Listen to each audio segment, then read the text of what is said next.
Do you want to save money at the grocery store, eat more organic, whole foods, cultivate food security, and feel more connected to the earth?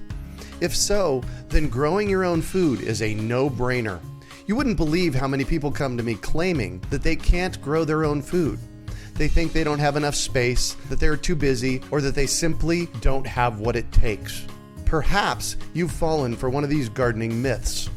If you think you can't grow food, or if you think the only food that you have access to is what you buy in the grocery store, I have a life-changing webinar that you need to see. It's free and will help you unearth your inner gardener. I've helped thousands of people just like you learn to grow their own food, and I'm speaking from my own experience when I say that with the right knowledge in place, there is no such thing as a black thumb. With this webinar, you can begin making your garden dreams come true and start growing delicious, nutritious food for your family. Just text GARDEN to 44222 or go to iwanttogarden.com and you will receive our free webinar about the 7 key factors you need to know to grow your own food. Remember, that's GARDEN to 44222 or iwanttogarden.com. You're listening to the Urban Farm Podcast, your partner in the Grow Your Own Food revolution.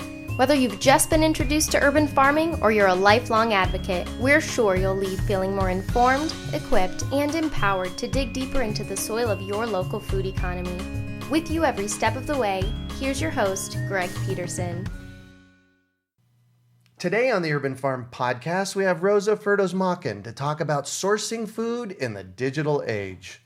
Roza wants to change the way people connect with food, with their communities, and with the earth. As a tech company founder, she has created a community-driven, farm-to-table mobile app called Bytes, set to be released in beta in Metro Phoenix in July.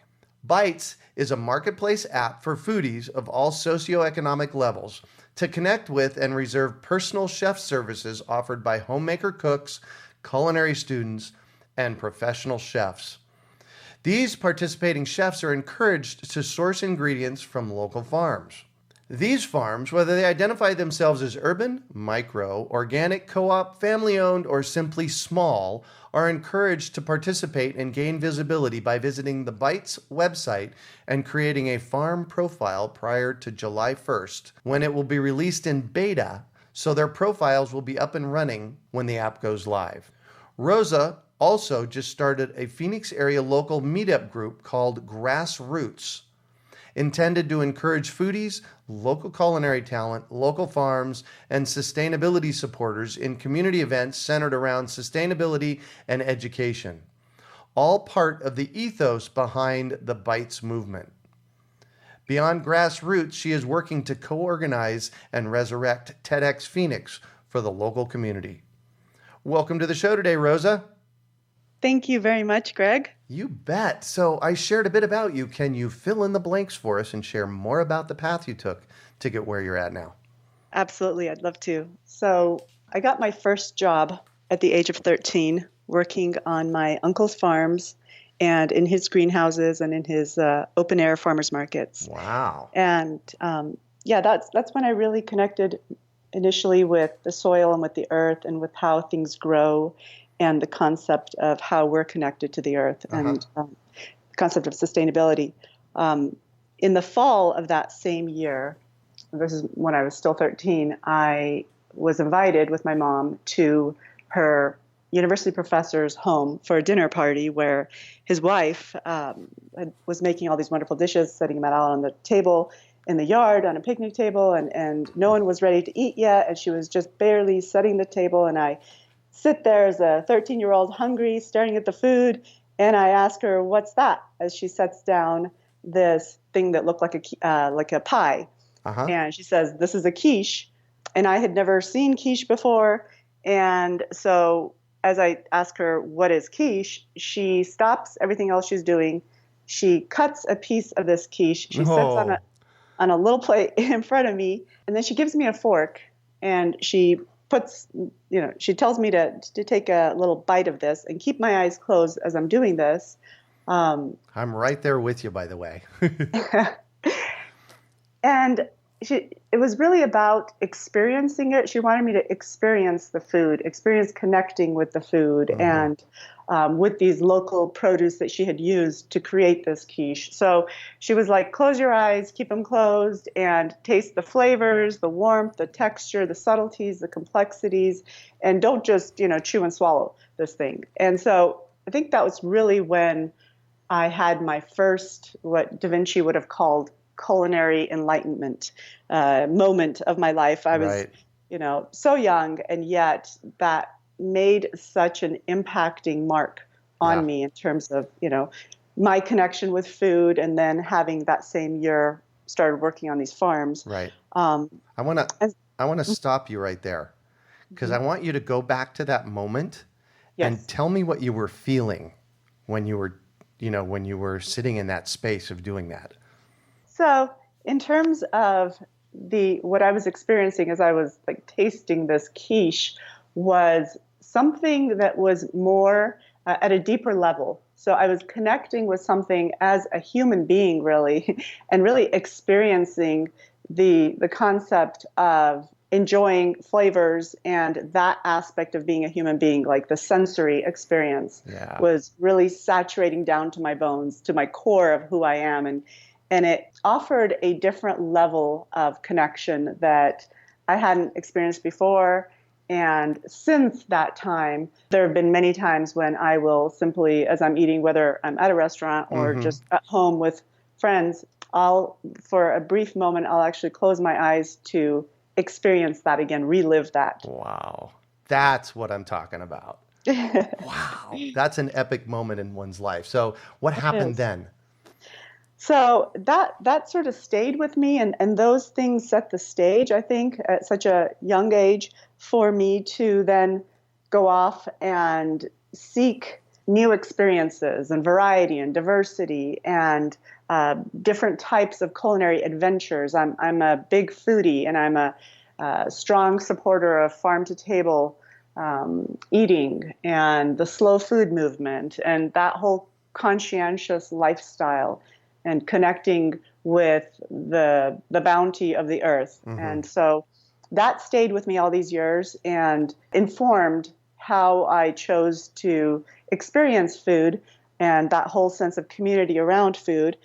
And since I happen to be a technology attorney who works with founders and startups, right? This sort of on its own organically gelled in my head. I wasn't seeking to create a technology product around this. I wasn't seeking to create an app. It really just on its own in the background was developing and lived in my head for over a year. And I wasn't really doing anything with it, but it kept coming back in sort of I don't want to say in a haunting way, but in a positive way. It kept resurfacing. And I felt the need to do something with this. And so I decided, why don't I put this concept of an app behind this sort of experience that I'm craving, this connection. So that's how this grew. Roza. Yes. The opportunity's knocking. That's when you take it, right? Yes. Yeah, good job. Wow. Thank you. So your app, tell us a little bit about your app. It's a mobile app. Yes, it's a marketplace, community-driven mobile app that connects foodies with local chefs, and those local chefs are really homemaker cooks, culinary school students, and professional personal chefs who then source their ingredients for the dishes that they're going to make for these foodies. They source from local farms like urban farms, micro farms, co-ops, family-owned, organic, small farms, whatever those farms choose to sort of self-identify as. Right.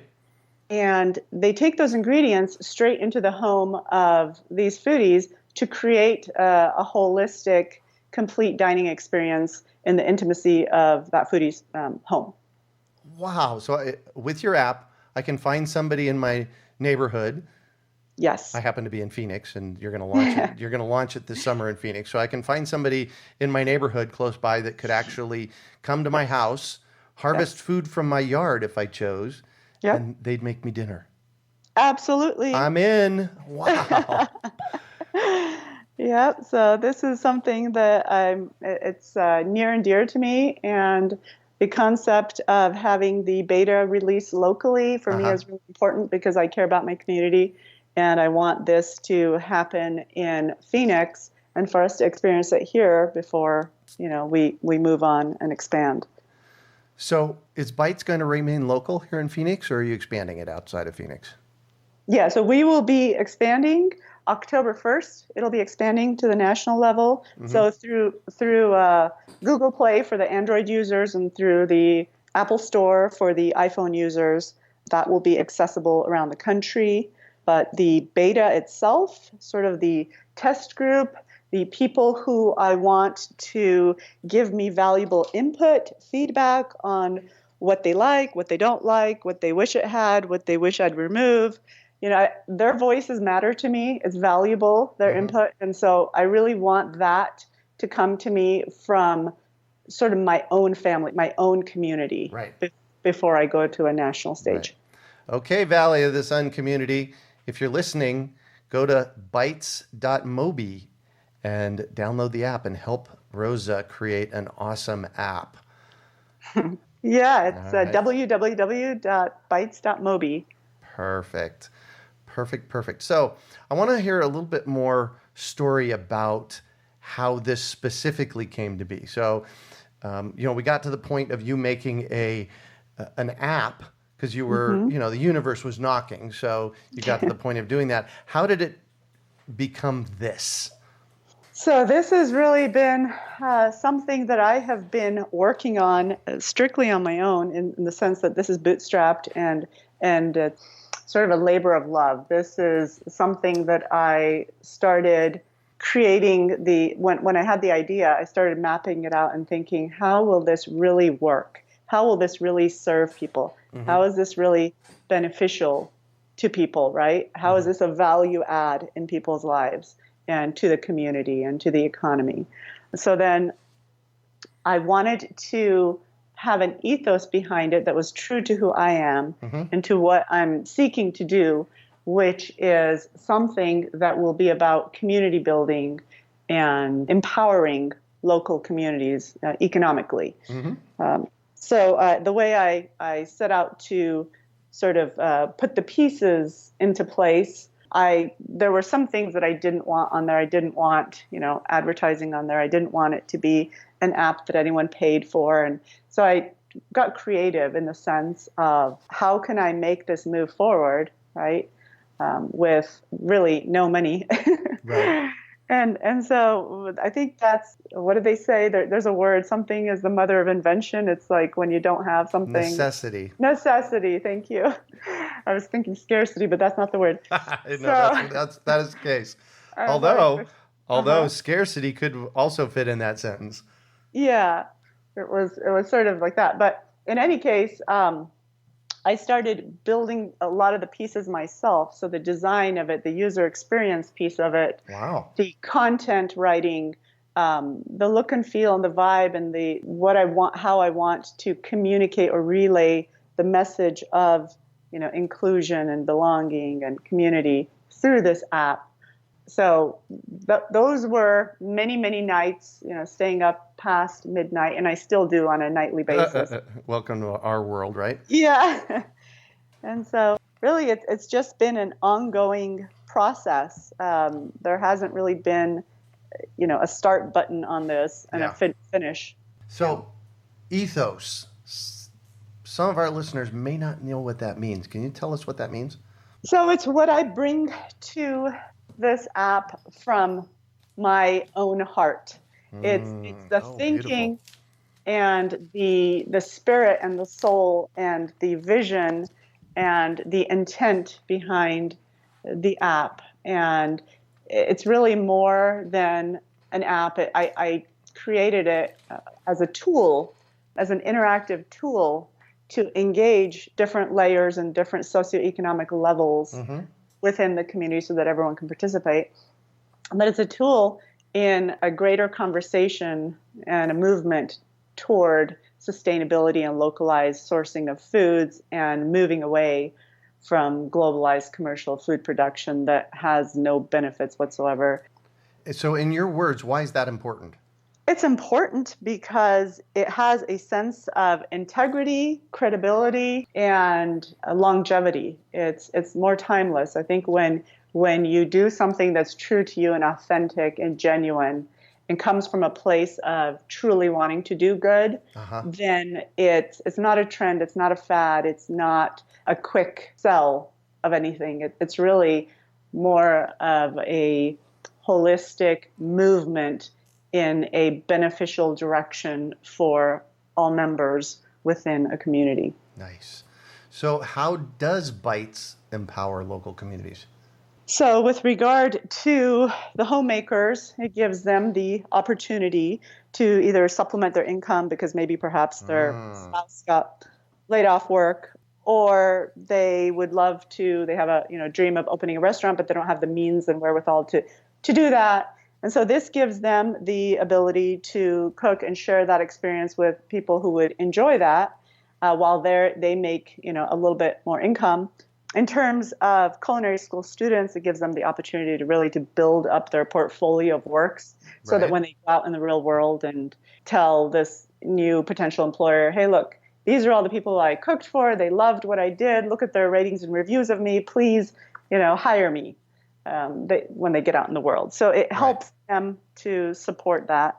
And then in terms of farms, really it gives them greater visibility and connection with the community. I call it something like cross-pollination. I came up with this. I mean, not with that concept, but like in my head, all of a sudden that peaked in my own head. I was like, this is sort of like cross-pollination because these chefs are going to these farms, sourcing these ingredients, taking them over to the home of these foodies, talking about these produce, and talking about the varietal and how this farmer does this and how they rotate crops and then what's next season and how is this different from this other variety and the taste and flavor and nutritional content and so on.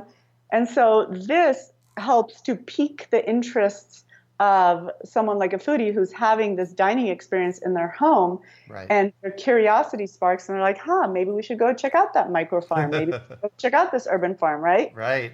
So they send them right back to that farm, and this helps farmers to grow more for us because now they're more encouraged. There's more people that are, looking at them.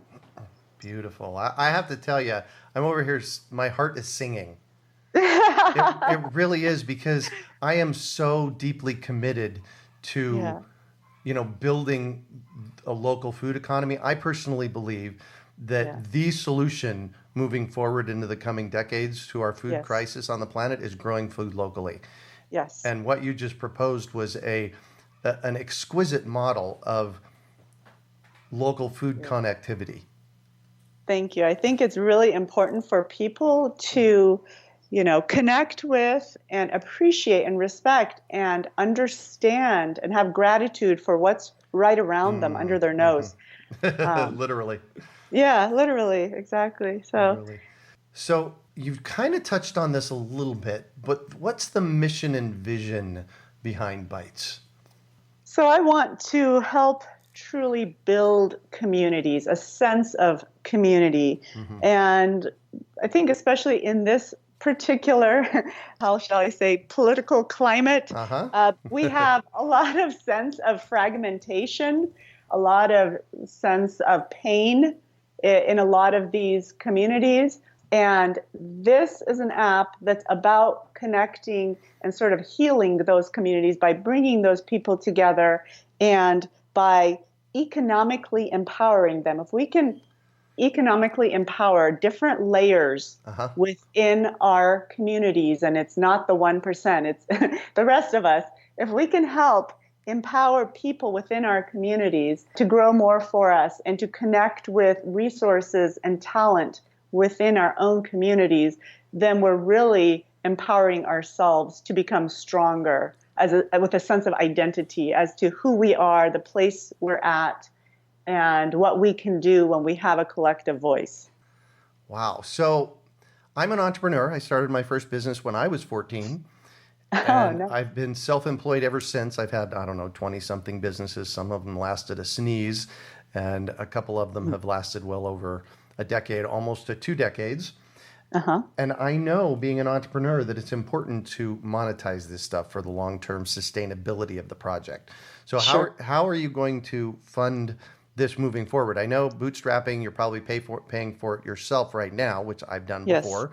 But in the long term, it has to Yes. make money. So what's your thoughts on that? Sure. So that's also built into the app. Mm-hmm. It's that the chefs, and I talked to a whole slew of chefs, actually, both within Arizona and in other states, prior to telling them what number I had in my head. So I had a number in terms of a rev share, revenue sharing model that I was thinking to plug in here. Right. But I didn't want to plug it in yet because I wanted to really gauge what is their opinion on this and what is, because they're going to be participating. So Right.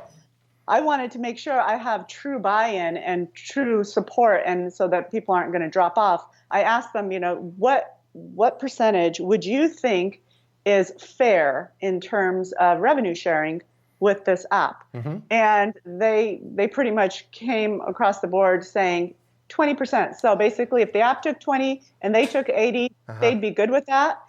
And then my response to that with a gigantic smile was, well, then you will be more than happy because I'm really only taking 12% wow. rev share. And so your 20% is really, there's a large space in there for you to either, make more money and or to decrease your pricing to these foodies so that more people will engage. Nice. I have to tell you, when you were sharing that, and when you were asking me, because you were asking the farmers, or I'm sorry, you were asking the chefs, Yes. What came to my mind was 20%. Yeah, 20%. And see, the thing is that I take 12% for this app. There's 3% that goes to the credit card companies, right? Yeah. And so that's how it works. Beautiful. Thank you. So you're also pretty active locally on some other fronts around food, and you've started a meetup project. Can you tell us about that? Sure. I recently started a meetup called Grassroots. It's here locally in Phoenix, and it's only a few days in, but I've got about 33 or so members already. Nice. And thank you. And it's really about community building, bringing in the foodies, bringing in the different levels of culinary talent, and bringing in all the farms to participate in these local events that I want to help set up, and these educational pieces about sustainability that I want to incorporate. Yeah. So it's a move. It's part of what I call the Bytes movement, because the app is called Bytes. So nice. It's really part of that movement. It's called Grassroots because I really do believe in doing things at a grassroots level. Amen to that. Amen to that. All right. So I actually lied to you. I have one more question before we shift here. Sure. And I want you to give some reflective words on the ethos behind your work. So some reflective words would be inclusion, would be belonging, would be letting everyone play, would be grassroots.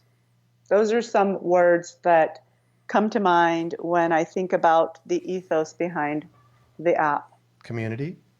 Yeah. It's really bringing pieces together so we don't have that fragmentation. Yeah. Excellent. All right. Well, I'm going to shift on you, and Okay. I'd like for you to talk about a time you failed, how you overcame that failure, and what you might have learned from it.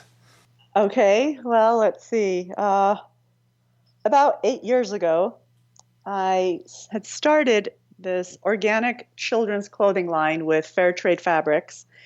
I was showcasing some original children's poetry that I had written, because I can also write like goofy, silly stuff. And this children's poetry I had written and had it printed on these shirts with natural vegetable dyes. And I had talked to Whole Foods in all of Arizona. I had talked to Neiman Marcus and Barney's New York, so very high-end retailers. And they were very much interested in this clothing line and in piloting it at several of their locations. Yeah, it was really, this is actually the year before I even got pregnant and had a child. So I was thinking about all this before that. And what happened is I failed to get this company that I had started called OrgPo, Org for Organic Poetry, OrgPo, off the ground due to the fact that I couldn't find a manufacturer anywhere in the U.S. who would manufacture these pieces for me without asking ridiculously giant volumes, So I couldn't get someone to do a small amount. So what happened is that never got off the ground. I never got to place a single piece in any of these stores that wanted to pilot. And the clothing samples went right back into a storage bin and went into my closet. And I decided I have to put this idea on hold until some type of solution presents itself, because I'm not interested in outsourcing this to China. I don't want to do that. I want to do this, within the U.S. Yeah. So I'm going to sit on it. Interestingly, just a couple of weeks ago, literally, I came across these two fabulous women in Tempe who have started a fashion incubator and manufacturing space called Fabric. And they have like 20,000 something square feet in Tempe. And I talked to them and learned that I'm exactly the kind of person that they would love to work with. And so, because I have that idea, I had a market for my product. Right. And so now I might just revisit the whole notion of starting the children's clothing line again, since there's finally a manufacturer who will work with me on small volumes. It just took that time, didn't it? It took like about 8 years, but yeah. Yeah. And what I really learned from this whole thing is that timing is such a critical component of your success and what you take on. The time has to be right. The stars have to align. Yeah. Yeah. I have seen that over and over and over again in my entrepreneurial life. Yeah. Yeah. So what do you consider your biggest success? So as a writer, even before I went to law school, I was always a writer my entire life, and mostly of poetry. My biggest success, I'd say, is having my chapbook of poems called Strangers in the Skies of the Dead, selected for publication by an Emmy Award-winning small press publisher back in 2010. Wow. That's what I was most proud of, because as a writer, to have that validation by a publisher that you didn't pay to publish you is awesome. It feels great. How cool is that? Congratulations. Thank you. So what drives you? What drives me? Creating meaning in my life, intentional living, seeking to fulfill my potential for learning creativity as a human being. That's what drives me. Yeah. So I'm all about education, and I have to know, is there a book that's been influential for you in this process in your life?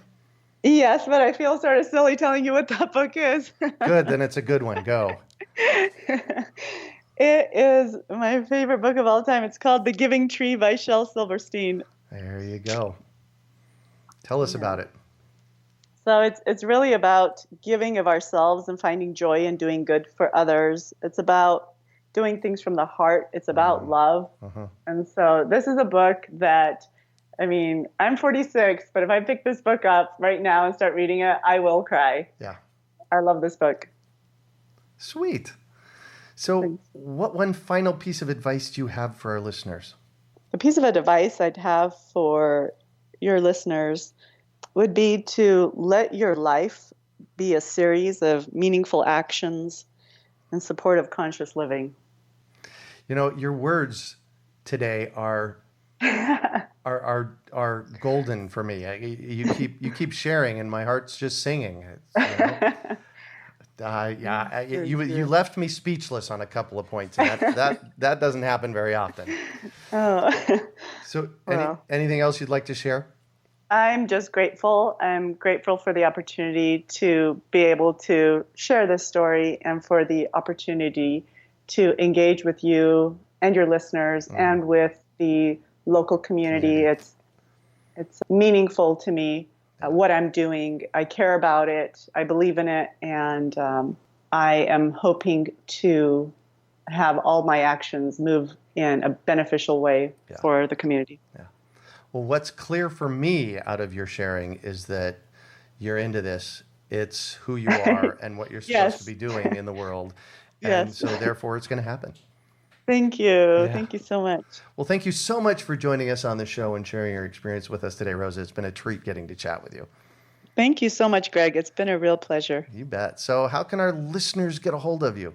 Well, they can go to www.bytes.mobi and they can click on Contact Us and send me a message there. Mm-hmm. My email is rf, it's my initials, rf@warehouseappsphx.com. Perfect.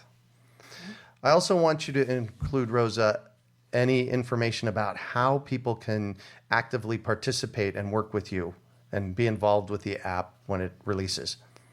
Absolutely. So whether they're foodies or culinary talent or local farms, they can go and visit the website and click on Join the Bytes movement or join our community or sign up for our app. And literally what happens is that they get this form that pops up that takes their name and email address that will let them know once we're launching locally in beta that now the app is available, and then they can go in there and start participating. Cool. Well, I know from the sheer intent that I hear in your voice that this is going to be successful. So Thank you. You can find show notes from today's podcast at urbanfarm.org/bytes. That's BITES. Well, that's it for today. Thanks for joining us on the Urban Farm Podcast. Do you want to save money at the grocery store, eat more organic, whole foods, cultivate food security, and feel more connected to the earth? If so, then growing your own food is a no-brainer. You wouldn't believe how many people come to me claiming that they can't grow their own food. They think they don't have enough space, that they're too busy, or that they simply don't have what it takes. Perhaps you've fallen for one of these gardening myths. If you think you can't grow food, or if you think the only food that you have access to is what you buy in the grocery store, I have a life-changing webinar that you need to see. It's free and will help you unearth your inner gardener. I've helped thousands of people just like you learn to grow their own food, and I'm speaking from my own experience when I say that with the right knowledge in place, there is no such thing as a black thumb. With this webinar, you can begin making your garden dreams come true and start growing delicious, nutritious food for your family. Just text GARDEN to 44222 or go to iwanttogarden.com and you will receive our free webinar about the 7 key factors you need to know to grow your own food. Remember, that's GARDEN to 44222 or iwanttogarden.com. We hope you enjoyed today's episode of the Urban Farm Podcast. Remember to listen 3 days a week for tips, advice, and resources to help you on your journey with urban farming. You can find us on the web at urbanfarm.org or send us an email to podcast@urbanfarm.org. In the words of Vincent van Gogh, great things are done by a series of small things brought together. Be encouraged that with each lesson learned and skill developed, you are one step closer in the direction of your dreams.